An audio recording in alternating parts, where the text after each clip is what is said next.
Ladies and gentlemen, after the incident with Carly that morning, you'll hear that he gets in touch with another friend and he's like, hey, you got to keep her distracted so I can go tell Miss Smiley what's going on. Ladies and gentlemen, this friend cared about Carly.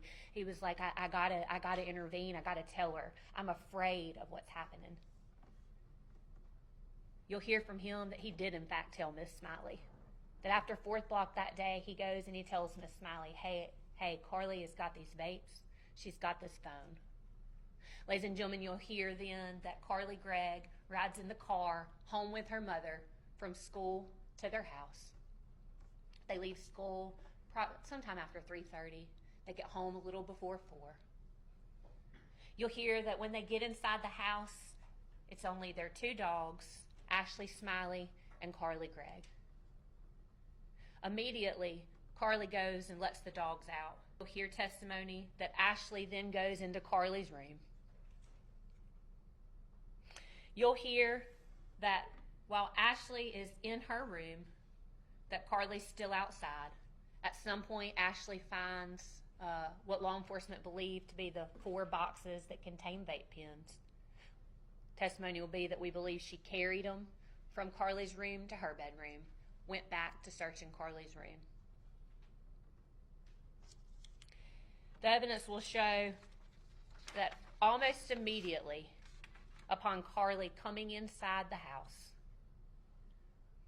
that she walks straight to her parents' bedroom, that she goes straight to her mom's side of the bed and removes a .357 Magnum from under the mattress. We believe the testimony will be that then she concealed that .357 Magnum behind her back.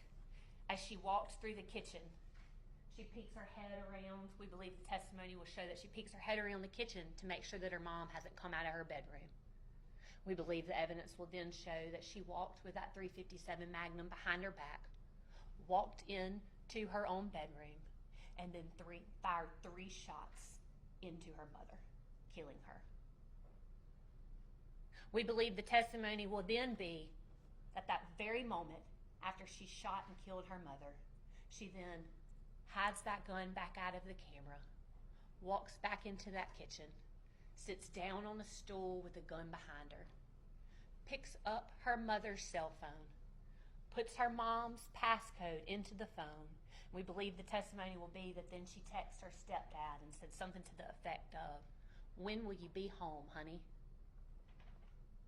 Testimony will be that then she waited for him to respond. "I'll be a little bit longer." She sends him a thumbs up. Ladies and gentlemen, we believe the testimony will then be that after she puts the phone back down and walks out of sight with the camera, that between the next 45 minutes or so, that the defendant reaches out to or attempts to reach out to about 5 or 6 of her friends. Some were FaceTime, some were text messages. We believe the evidence will show that during this time, she was asking them all for help, trying to get them to come over to her house. She wouldn't tell them why. We believe that one of them's going to say he even offered to call 911, and she told him no. The evidence will also be that one of these friends did in fact come over to help Carly that day. She didn't know why, but she knew that her friend needed help, and she went to that home. We believe the evidence will show that when that friend arrived at Carly's house, that Carly walked to the front door, asked her, "Are you squeamish around dead bodies?" We believe the evidence will show that then she took that friend and showed her dead mother laying on the floor. We believe the evidence will show that after that, she says, "I put 3 in my mom, and I got 3 more waiting for my stepdad when he gets home." We believe the evidence will show that then she tells this friend, "Hey, why don't you go wait outside in the backyard? My stepdad's about to be home."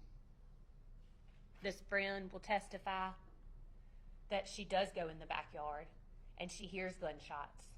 And the next thing she sees is Carly coming out of the back door. We believe the testimony will be that she fell down coming out of the back door, gets up and tells her to run. And these 2 individuals, this friend and Carly, jump over the fence and run separate directions.